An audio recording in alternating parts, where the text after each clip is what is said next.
Governor Wes Moore responding to the president's news, saying, quote, President Biden has dedicated his life and career to serving the American people. His legacy of hard work, dedication, optimism, and strength have shaped the trajectory of our nation and made us better as a people and as a country. However, the governor did not endorse Vice President Kamala Harris. And tonight, we've heard from just about every single member of Maryland's congressional delegation. Senator Chris Van Hollen says, quote, Joe Biden has time and again shown our nation the true meaning of a dedicated public servant.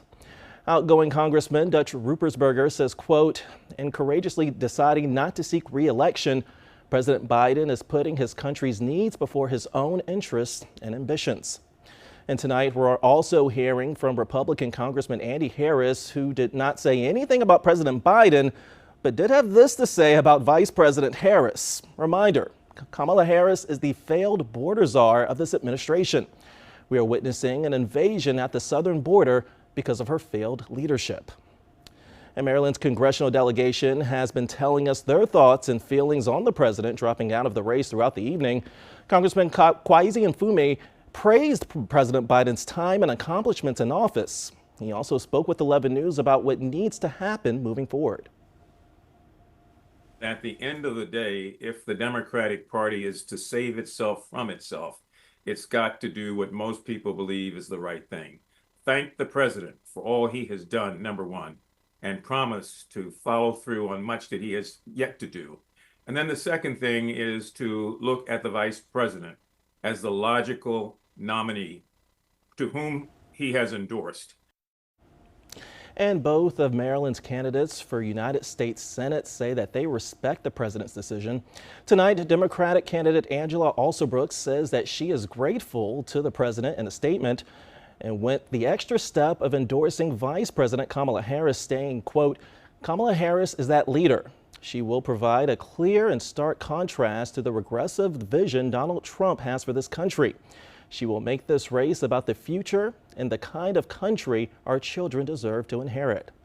And former Governor Larry Hogan, the Republican candidate for Senate, had this to say through his campaign, quote, I respect President Biden for his decades of public service. I believe he made the right decision for his family and the country. These are dangerous and unprecedented times. Now, he should be commended for putting the country ahead of his personal ambition. And just about every politician in the country is responding tonight in one way or another. But how do voters feel about today's historic announcement? 11 News reporter David Collins hit the streets of Baltimore this afternoon to find out, and he joins us live from the newsroom. So, David, what do people have to say?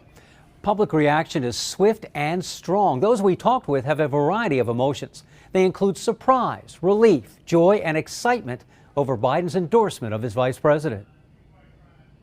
A little bit of surprise, but I kind of figured he probably would with everything, his age and everything that's going on. It's unfortunate, but I think it's timely.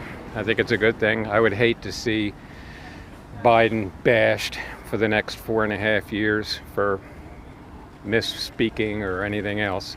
And I think secretly, he's probably relieved. I am very excited about Biden nominating Kamala Harris. So let's see how they're going to talk about age this time. And I can't wait for the next debate. She's competent, smart, honest,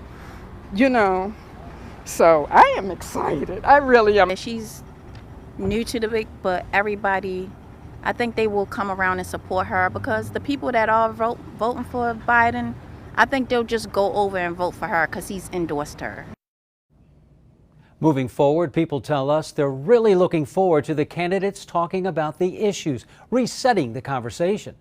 Reporting live from the newsroom, David Collins, WBAL TV 11 News. This definitely has a lot of people talking. Thanks, David. And our coverage continues right now on the WBAL TV app. President Biden is not the first president to abandon re-election. However, he is the first to be pressured out amid concerns of his mental fitness. We'll explain in the WBAL TV app.